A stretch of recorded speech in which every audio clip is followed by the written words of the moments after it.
안녕하세요. 요즘 연휴다 보니 이래저래 사건 사고가 많네요. 특히 뉴스를 보면 뺑소니 사고 얘기가 많이 나오는데요. 보다 보면 시댁 생각이 나서 다시금 화가 치밀어 오르고 마네요.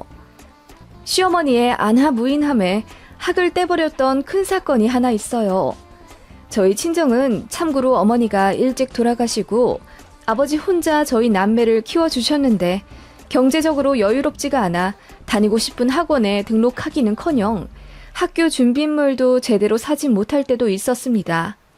그래도 아빠의 사랑만큼은 참 듬뿍 받고 살았네요. 지방 오가며 힘들게 일하셨지만 저희 남매한테만은 늘 깊은 관심을 두고 남부럽지 않은 엄마 역할까지 하려 부단히 노력하셨던 분입니다. 저희 남매는 남들 다 보일러 떼기 시작하는 시대에도 연탄으로 부를 때는 단칸방에서 살며 밥상 2개 놓고 공부해서 지역에서 이름 날리는 명문 고등학교에 입학했어요. 사정 어려운 거 아시는 선생님들이 혜택을 주셔서 지역 장학금도 받고 대기업 추천 장학금도 받아가며 공부했습니다. 둘 다 공부에는 악바리 근성이 있었기에 남부럽지 않은 성적을 자랑했고 그 결과 둘 다 명문대에 진학하게 됐어요. 저보다 동생이 공부를 더 잘했고요. 저는 그냥 공부 잘하는 애들 중에 딱 평범한 루트 탄 케이스입니다. 휴학 한 번 없이 무난하게 대학 다녔고 졸업하기 한 학기 전 공기업 특채로 입사했어요. 저는 무엇보다 안정적인 수입을 원했기 때문에 더 연봉 세다는 대기업도 마다하고 그냥 공기업으로 들어갔어요. 빨리 돈을 벌어 아빠도 호강시켜드리고 싶었고 저보다 잘났지만 제 남동생이니 용돈도 주고 싶었습니다. 남동생도 저처럼 국내 기업에 입사할 줄 알았는데 군대 다녀오고 나니 더 다양한 경험에 목이 말랐나 봐요. 저희가 워낙 가난했던 터라 남들 다 먹어봤다는 패밀리 레스토랑도 성인 돼서 처음 가봤고 다른 사람들 어릴 때 한 번씩은 다 가봤다는 갯벌도 저희 남매는 단 한 번도 가보지 않았어요. 이런 사소한 경험들이 부족했던 저희였고 특히나 제 남동생 같은 경우는 워낙 진취적인 성격이라 대학교 다니면서도 가외 알바해서 번 돈으로 틈틈이 여행 다니고 그랬어요. 저희 아버지는 저희 다 성인 되자마자 아버지 하시던 일이 술술 잘 풀려 마침내 가게 사정이 많이 좋아졌어요. 집도 매매하실 정도면 말 다 했죠. 저희 가족 셋 모두 드디어 빛을 보는구나 싶어 서로를 부둥켜 안고 눈물을 찔끔 흘린 적도 있습니다. 아무튼 그런 남동생이었고 졸업하자마자 진로를 많이 고민하더니 제 앞에서 이러더라고요. 누나, 나 뒤늦게 사춘기가 온 것 같아. 외국에 나가서 자유롭게 살아보고 싶어. 새로운 세상도 더 겪어보고 싶고 공부 말고 내가 잘할 수 있는 게 뭔지 궁금하기도 해. 나 대학 졸업하고 바로 취업 안 하고 싶어. 누나, 나 캐나다에 2년만 살다 올게. 그런 동생을 저는 단 한 번의 머뭇거림 없이 밀어주었습니다. 혹시라도 캐나다 가서 돈이 모자르면 언제든지 누나에게 말하라는 당부의 말과 함께 동생을 캐나다로 보냈죠. 제 동생은 워킹 홀리데이 비자로 캐나다 가서는 거기서 어학원 다니며 이 일 저 일 몸소 체험하고 돈도 벌고 그렇게 열심히 살더라고요. 제 동생은 아무래도 유학이 가고 싶었던 모양입니다. 그런데 집안 사정이 그리 좋지 않으니 꾹 참았던 것 같고요. 그런 남동생이 저는 너무너무 대견했어요. 타양살이 하면서 돈은 또 얼마나 야무지게 모으는지 거기서 중고차도 하나 사서 끌고 다니더라고요. 워킹 홀리데이 가서 그렇게 차 끌고 다니는 사람이 많지가 않거든요. 제 동생은 그렇게 뽑은 중고차로 남은 기간 열심히 캐나다 이곳저곳을 누벼가며 많은 경험을 마음에 담고자 했습니다. 그렇게 귀국하기 3개월 전 이를 관두고 캐나다 전국 여행을 시작하겠다고 했던 동생은 심각한 사고를 당해 일찍 귀국하게 됐어요. 바로 뺑소니였어요. 캐나다의 모 시골 마을에 갔던 남동생은 한밤중에 어느 국도에서 음주로 추정되는 어느 차와 정면으로 충돌했다고 하더라고요. 그 차는 바로 도망갔지만 몇 킬로 떨어지지 않은 곳에서 빈 차로 발견됐대요. 차 안에는 독한 위스키 병들이 잔뜩 나뒹굴어져 있었고요. 제 동생은 셀 수도 없는 골절과 소장 파열, 그리고 머리에 피가 고인 상태로 의식을 잃은 채 병원에 실려가게 됐대요. 회사에 급하게 휴가 내고 캐나다에 건너갔더니 시체처럼 온몸에 붕대를 칭칭 감고 죽은 듯 누워있는 제 동생이 있었습니다. 그렇게 동생은 일주일 정도 후에 겨우 깨어났지만 심각한 사고 후유증으로 반년 정도 캐나다 병원에 입원해 치료를 받았어요. 아버지께는 최대한 미루고 미루다 동생 상태 좀 괜찮아졌을 때 알렸고요. 아무튼 그렇게 돌아온 남동생은 잘 걷지도 못했고 무엇보다 말이 어눌해졌어요. 사고 나면서 턱관절 쪽이랑 혀 부분도 다쳤거든요. 그런 신체적인 상해도 있었고 정신적으로도 많이 약해지고 말았습니다. 명문대를 나와 꿈이 많던 한 청년은 그렇게 한순간의 사고로 장애를 갖게 됐으니까요. 제 동생을 그렇게 만든 범인은 결국 잡히지 않았어요. 캐나다 경찰로부터 연락이 왔는데 상대차가 도난차였고 어떤 지문도 검출되지 않았다네요. 더 이상 수사할 것이 없다는 식으로 포기하려 하길래 국제소송도 준비하고 그랬었네요. 제 동생은 그렇게 희망을 잃고 캄캄한 집에서 하루를 죽여가며 보내고 있었습니다. 그래도 저랑 아빠가 남동생을 밖으로 이끌고자 노력을 많이 했고 그 결과 동생은 다시 운전도 하고 운동도 하며 웃음을 희미하게 되찾긴 했지만 솔직히 어떤 직업을 갖는다는 건 시기상조였어요. 다시 이것저것 공부도 하고 그렇게 노력했지만 사실 남동생에게는 너무 더딘 걸음이었죠. 그런 동생이 있다는 걸 알고서도 저희 곁에서 묵묵히 함께 해준 남자가 있었습니다. 그게 바로 지금의 남편이고요. 시댁의 거센 반대를 무릅쓰고 결국 결혼했습니다. 맞아요. 죄송했죠. 솔직히 말해 남동생은 장애인이고 나이가 30인데도 불구하고 취직도 안 한 상태였으니까요. 제 남동생이 명문대를 나오고 머리가 비상한 반짝반짝한 청년이라는 사실을 제 남편만이 알아주고 인정해 주었습니다. 그것만으로도 너무 고맙더라고요. 시댁에서는 대놓고 무시하고 싫어하며 아니, 사돈 총각은 아직도 취직을 안 하고 있는 거야? 30이 40 되고 40이 50 되는 거야. 그러다 평생 네 동생한테 용돈 주며 살겠다. 우리 아들만 불쌍하지. 어쩌다 이런 하자 있는 집구석 딸내미가 좋다고 데려와서는 처남까지 먹여 살려야 돼? 라고 정말 심한 말로 상처 주시더라고요. 물론 처음엔 이렇게까진 안 하셨어요. 저를 흘겨보시고 따스한 웃음 한번 주신 적은 없지만 그래도 제 동생에 대해 심한 말을 하시진 않았습니다. 그런데 결혼 생활이 1년이 되고 2년이 되면서 남동생의 취직 준비 기간 역시 길어졌고 그에 따라 저도 얼마간의 용돈을 줘야 했기에 물론 아버지가 돈을 이제는 잘 버시고 집도 있기에 큰 돈으로 부양할 의무는 없지만 동생이 아픈데 어떻게 한 달에 용돈 한 푼 안 보태줄 수가 있나요? 비단 제 동생 같은 기구한 가족이 아니더라도 용돈 10에서 20만 원 정도는 당연히 보태줄 수가 있잖아요. 게다가 시댁에도 다달이 50만 원씩 이미 드리고 있는데요. 솔직히 시댁이요? 이런 말 하면 저도 똑같은 사람 같지만 사실 저희 친정 사정이랑 별다를 바 없습니다. 저희 친정 아버지는 집이라도 있으시지만 시댁은 아직 전세 사시고요. 도련님 한 분 있는데 제 남동생보다 1살 어리고 거기도 취직 안 했어요. 공무원 준비 장수생이었거든요. 제 동생은 뺑소니 때문에 한순간에 장애가 생겨 취직을 못했지만 도련님은 학교 다닐 때부터 워낙에 공부도 안 했고 성인이 되어서도 늘 본가에 손 벌리며 일하고 싶지도 않아 했어요. 그런 시댁 사정인 거 당신도 뻔히 알면서 시어머니는 저에게 별 볼일 없는 친정, 하자 있는 가족, 장애 있는 남동생 어쩌고저쩌고 운운하면서 제 자존심을 바닥까지 끌어내려 밟기 시작하시더라고요. 특별한 계기가 있다면 시댁 용돈 올려달라고 하는 거 거절했던 일로 추정이 되네요. 시댁에서 월 50만 원 받는 거 모자라다고 월 100만 원으로 올려달라고 하셨거든요. 그런데 어머님은 나이가 아직 젊으셔서 어머님 나이 20살에 제 남편 낳으셨습니다.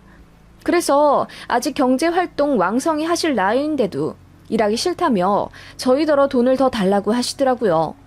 저희는 아이 둘이 있고 한창 교육비로 달에 200만 원 가까이 나가야 하는 입장인데다 아파트며 자동차며 할부금의 노예로 살아가는 마당인데 어떻게 달에 100만 원씩 시댁에 돈을 드립니까?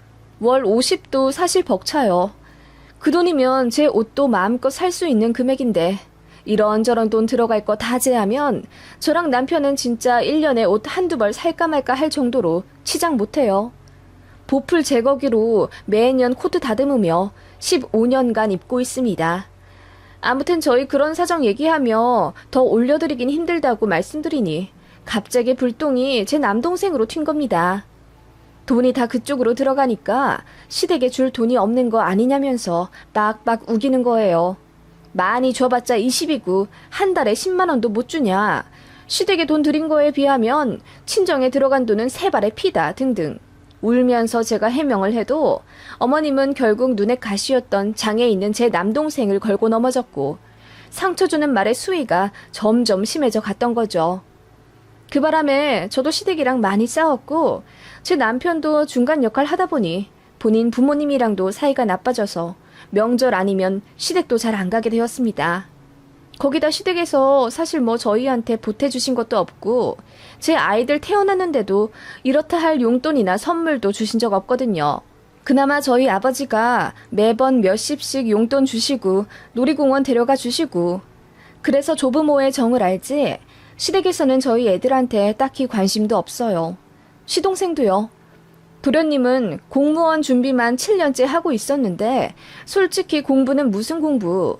매일같이 놀러 다닐 구르기만 하고 분수에 맞지도 않은 외제차를 렌트에 끌고 다니며 밤마다 여자들이나 꼬시고 살았습니다.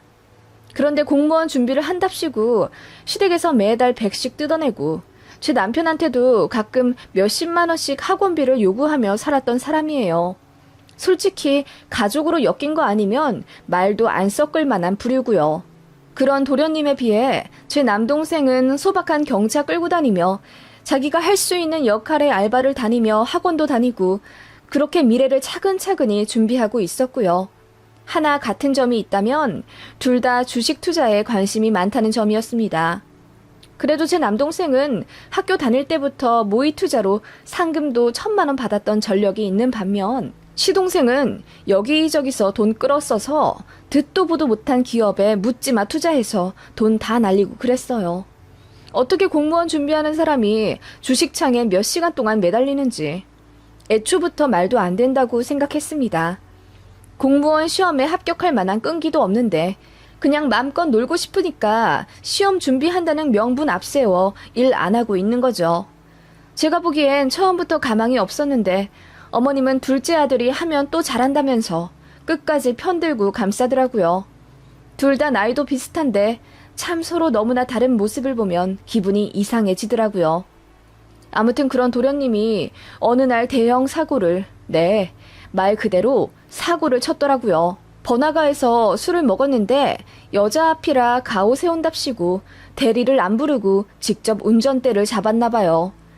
그렇게 집에 오다가 길을 잘못 들어 고속도로로 빠졌고 집에 돌아오려고 이리저리 다니다 시골길에 들어섰나 보더라고요. 그리고 거기서 할아버지 한 분을 못 보고 그대로 쳤고 깜짝 놀란 도련님이 그 길로 도망쳐 왔대요.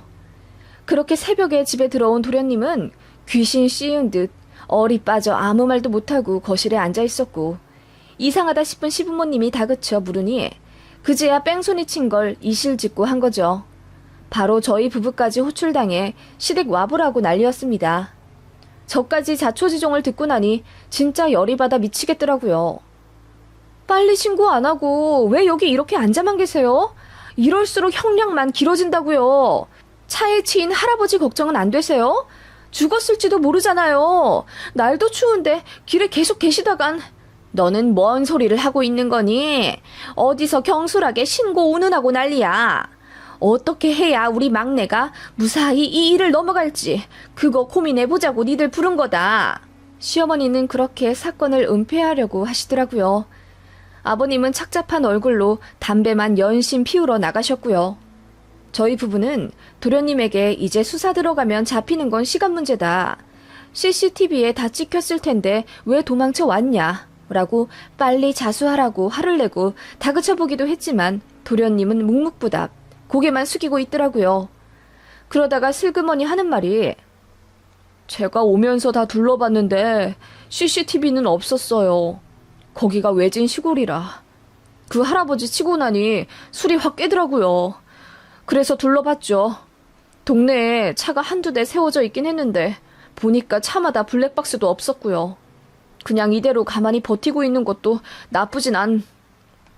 저랑 남편은 그게 무슨 말도 안 되는 소리냐며 방방 뛰었고 그 모습을 눈물을 흘리며 보던 시어머니가 이를 어쩌냐며 발만 동동 구르고 안절부절 못하더니 죽어도 막내는 빨간 줄 그을 수 없다며 막 우시더라고요.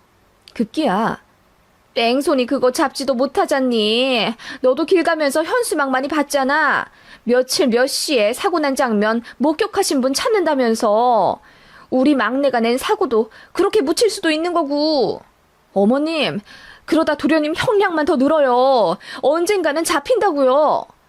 네 동생 친 범인도 여태 안 잡혔잖니? 어머님이 소리치듯 한 그 말에 순간 말문이 막히더군요. 남편이 나서서 무슨 말 같지도 않은 소리를 하냐며 언성을 높였고 어머님은 갑자기 무언가 생각났다는 듯 며느라, 사돈총각 운전을 한다고 했지? 라고 물으시더군요. 그렇다고 말하니 갑자기 안도의 한숨을 쉬시더니 제 손을 잡으면서 내가 생각하기에는 사람 인생은 각자 다르고 또 갈 길이 정해져 있는 것 같아.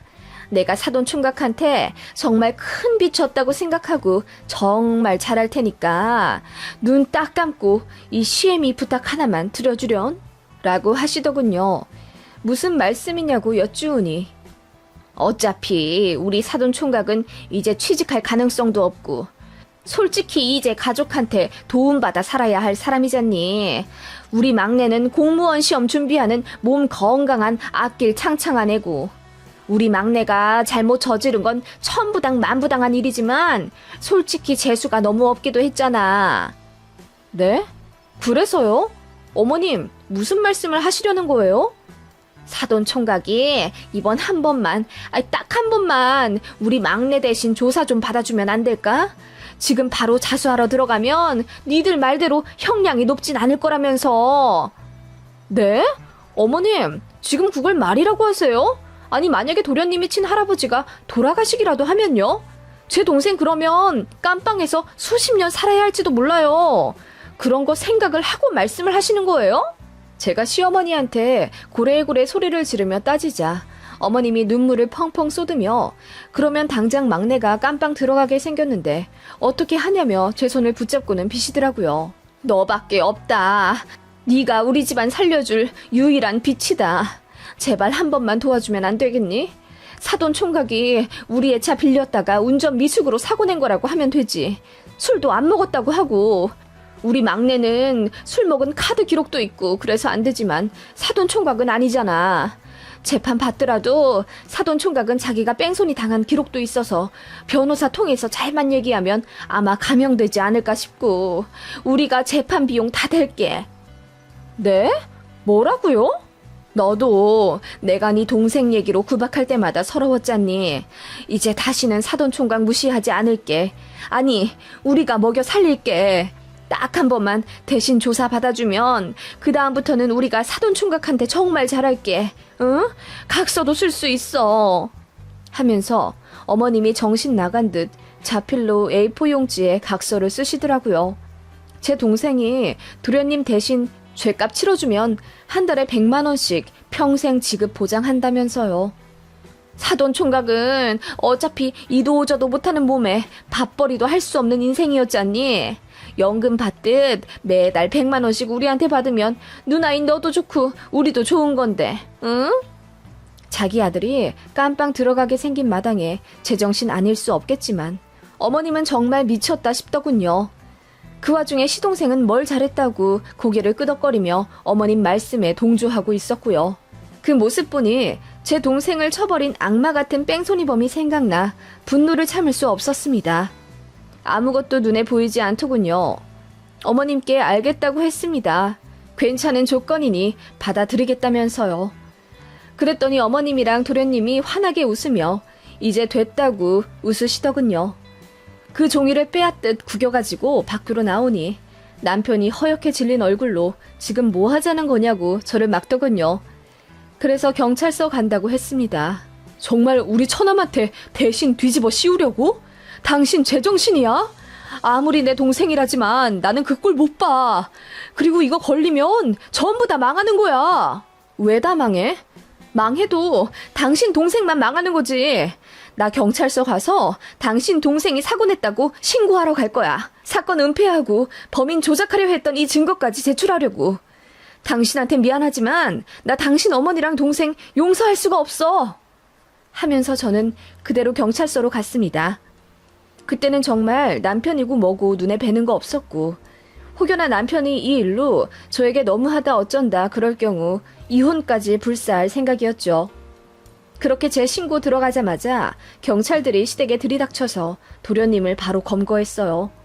시어머니가 뒤로 넘어가고 난리가 나더라고요.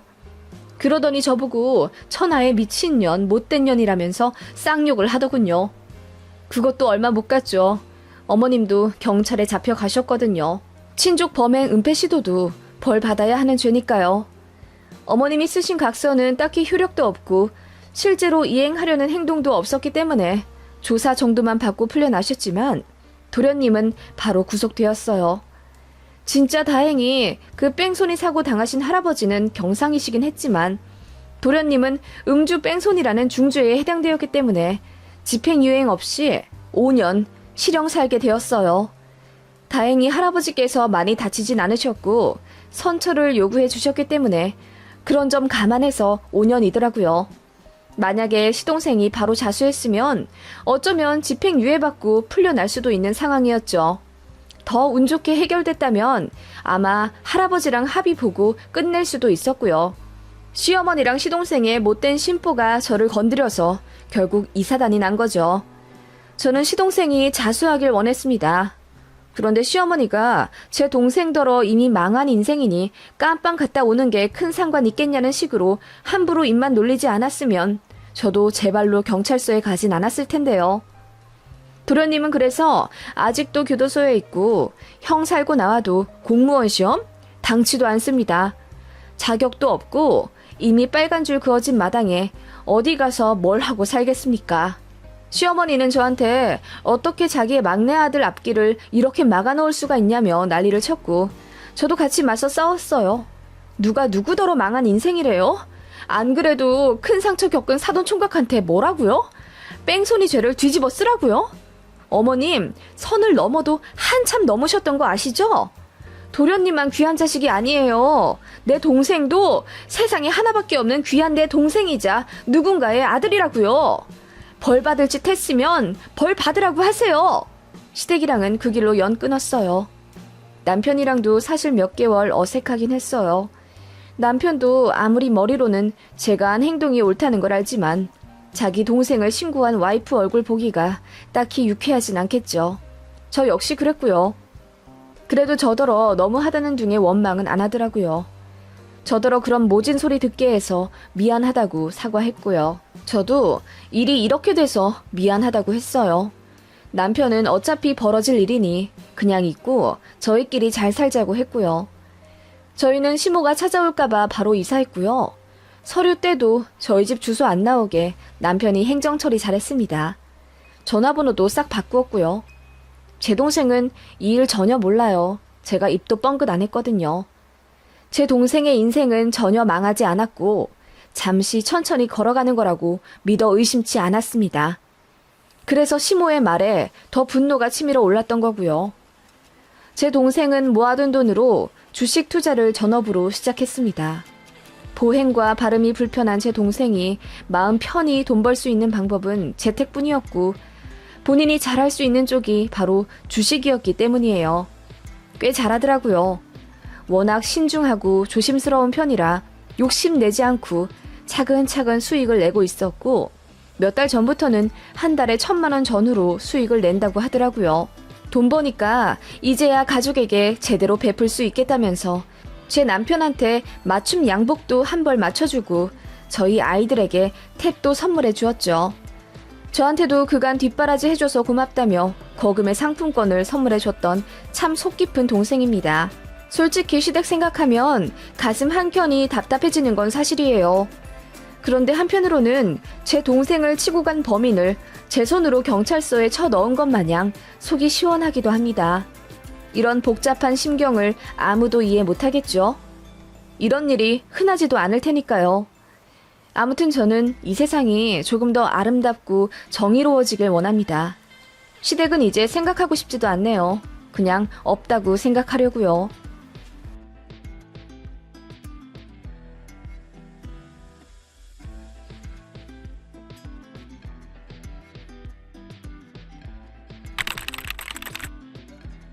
안녕하세요. 저는 30대 초반 여자입니다.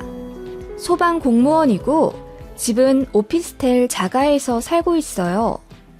여기까지만 말하면 뭔가 인생에 별로 굴곡이 없어 보이는 평탄한 삶 같겠지만 저는 사실 돌싱입니다. 2년 전쯤 이혼을 했었어요.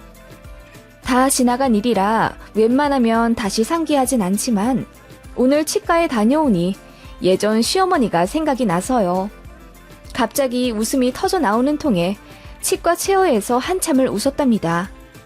그래서 치위생사가 왜 웃으시냐고 저에게 물어보길래 저는 금리만 보면 예전 시모가 생각난다며 그때 사건을 얘기해주니 치위생사도 깔깔 웃더라고요. 그러면서 너무 이혼 잘했다고 요즘은 이혼할 때 축하 파티도 한다고 하면서 그지 같은 소굴에서 잘 나왔다고 하더군요. 오늘 갑자기 그 일이 생각나 글을 한번 써보려 합니다. 전 남편이랑은 사이가 나쁘지 않았어요. 소개팅으로 만난 사이였지만 서로 첫눈에 반해서 그날 바로 애프터해서 사귈 정도로 불같이 연애했습니다. 전 남편 자체는 솔직히 큰 하자가 없어 보였어요. 직렬만 다른 같은 공무원이었고 키도 크고 호감형 외모에 노래도 꽤 잘해서 사람들이 장난삼아 요즘 트로트 남자 가수들이 대세인데 한번 데뷔해보라고 할 정도였습니다. 끼도 많고 성격도 성실하면서 시원시원했던 그는 제 마음을 다 가져가기에 충분한 매력을 가지고 있었죠. 자연스럽게 결혼 얘기도 나왔고 양가 어른들과 식사도 하는 자리를 가졌었는데 솔직히 말하면 힌트는 다 있었던 것 같아요. 시어머니 자리가 진짜 이상했었거든요.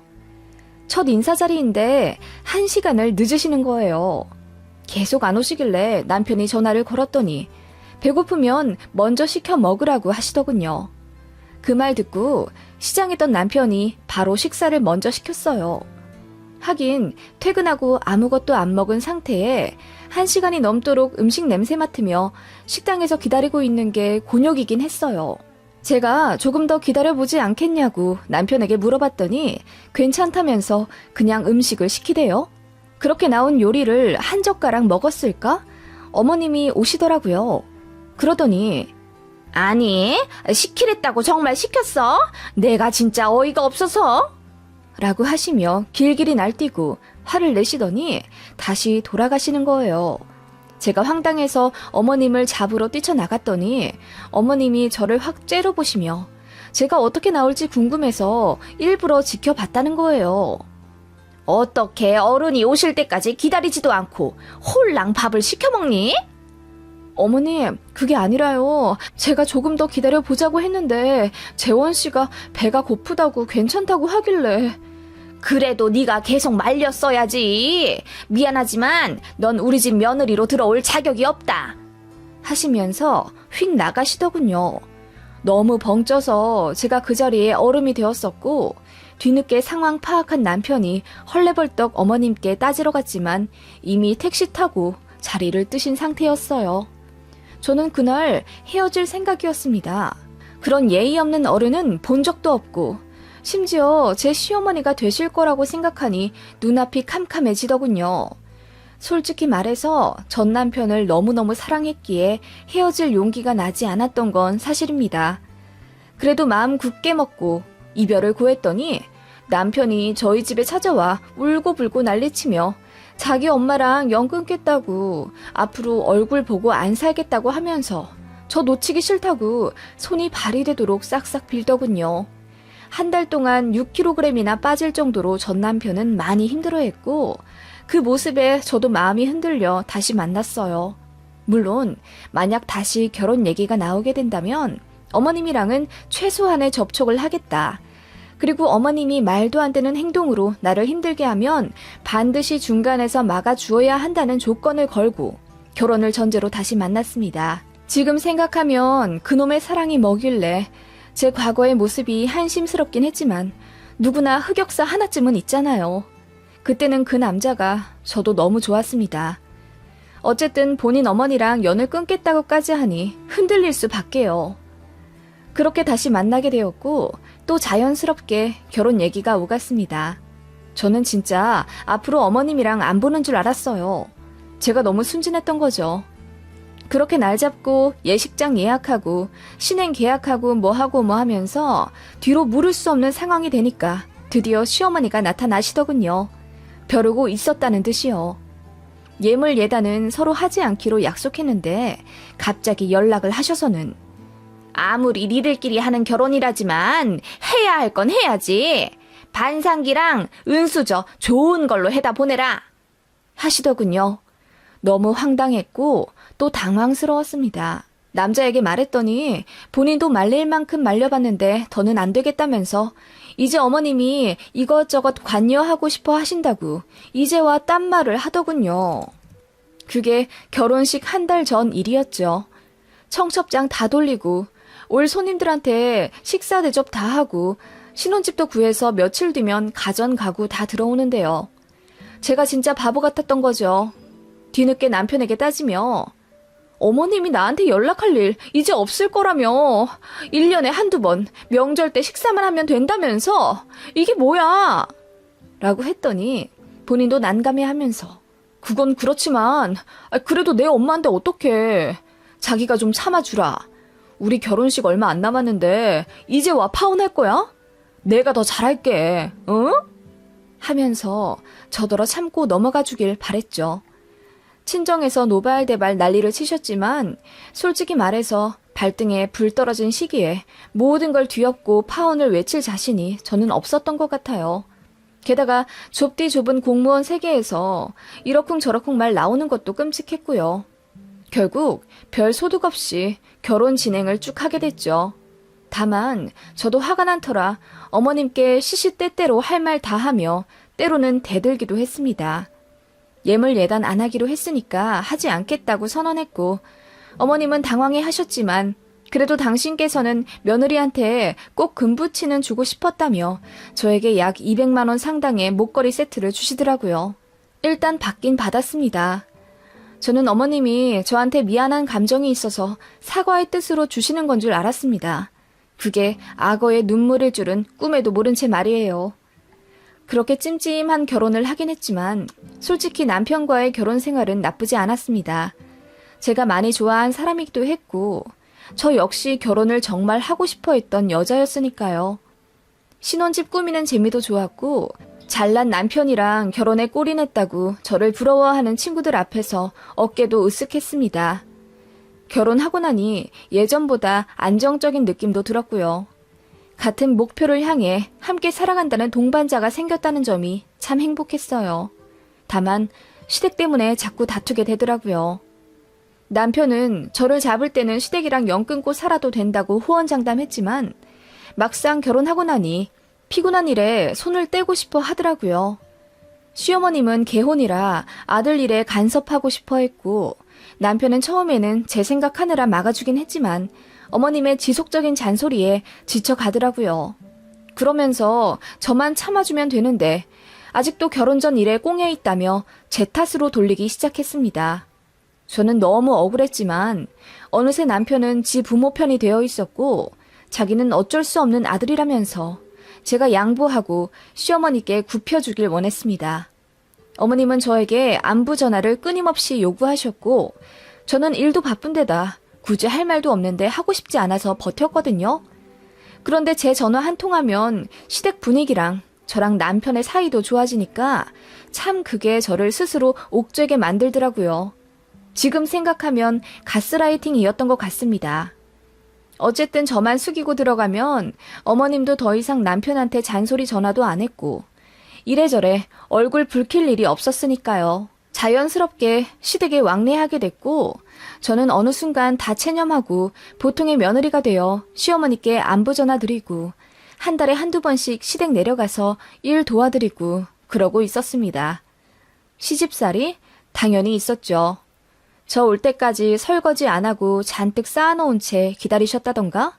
남편이랑 저랑 둘 다 당직 근무하고 시댁 가는 건데도 저한테만 일을 시키며 당신 아들은 방에서 꿀잠 자게 만든다거나 솔직히 예상하지 못한 건 아니었습니다. 그래도 남의 눈이라는 게 뭔지 저도 SNS에 행복한 척 결혼 생활 올리는 흔한 여자가 되었고 그렇게 제가 구축한 저의 이미지를 깨부시고 싶지 않았던 것 같아요. 그리고 어떻게 한 결혼인데 이제와 이혼하는 것도 말이 안 된다고 생각했고 어쨌든 저 하나만 참으면 모든 것이 문제없는 분위기도 사실이었습니다. 어머님은 저에게 이것저것 잔심부름도 징그럽게 많이 시키셨어요. 홈쇼핑 보다가 뭐 사고 싶은 게 생기면 TV에 나오는 전화로 안 거시고 저에게 연락을 하셔서는 이거 사달라 저거 사달라 난리도 아니었습니다. 나중에 돈 줄 테니 이번은 제가 결제해서 사달라고 해놓고는 돈 입금해 주신 적 한 번도 없습니다. 그리고 치과 치료는 왜 그렇게 자주 가시는지 얘기 들어보니 결혼 전에 가셨어야 했는데 꾹 참으신 것 같더라고요. 임플란트 할 것도 미리 다 뽑아 놓으셔놓고는 수술은 안 하고 버티시다가 아들네 결혼하고 나니 이 심어야 한다면서 저희더러 500만 원 달라고 하시더군요. 그리고 저한테는 따로 전화를 하셔서는 충치가 생겨서 아무것도 못 먹겠다며 저더러 CM이 장사 치르고 싶지 않으면 빨리 금리해달라 하시더군요. 말을 해도 꼭 그렇게 극단적으로 하셨습니다. 제가 알기로 시댁은 지방에 3층짜리 건물도 있고 아버님도 공무원 연금 받아서 여유가 있으신 걸로 알고 있는데 아들네 결혼했다고 완전 기대려 하시더군요. 정작 저희는 대출금 때문에 허리띠 졸라매며 살고 있었는데 말입니다. 아무튼 어머님은 시어미 금리 정도는 네가 해줄 수 있지 않니? 내가 너 결혼할 때 폐물 준 거는 까맣게 잊어버린 거야? 하시며 자꾸 예전에 주셨던 금목걸이 얘기를 하시는 거예요. 제가 참다 못해서 어머님 그거 다시 돌려드릴게요. 그걸로 어머님 치과 치료 받으세요.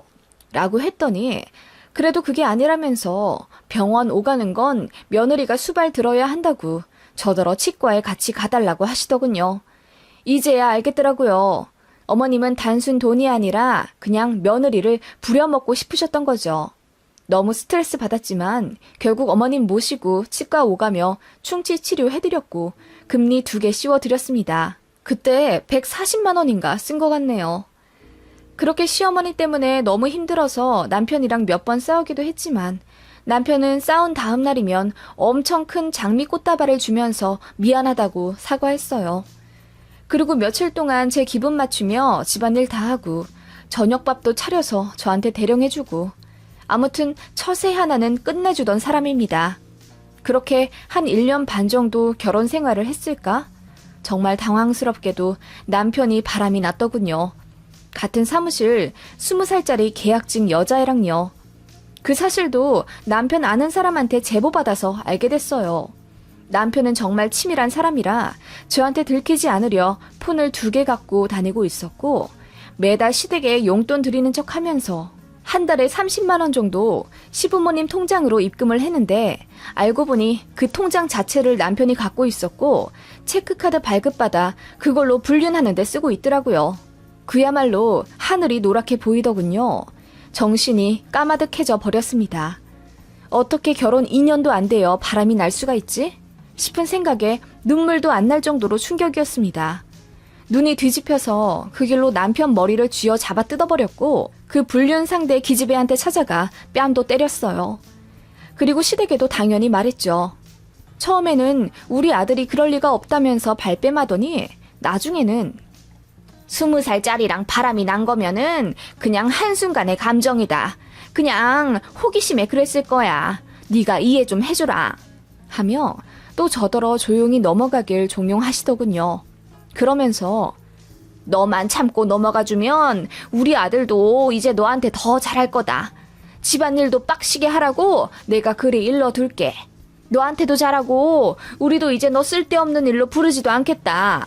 너 피곤할 일 없게 만들 테니까 그냥 너도 이게 앞으로 결혼 생활 편하게 할 수 있는 기회라고 생각하고 넘어가 주렴.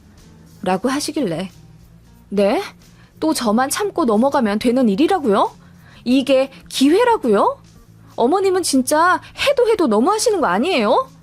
라고 따졌더니 어머님이 얼굴이 벌개지시며 남자가 그럴 수도 있는 거지. 그리고 말이 나와서 하는 말이지만 니들 애도 안 가진 신혼인데 남자가 벌써 바람이 난 거면은 멍청한 부인 잘못 아니겠니? 네가 어떻게 하길래 남자가 바람이 나.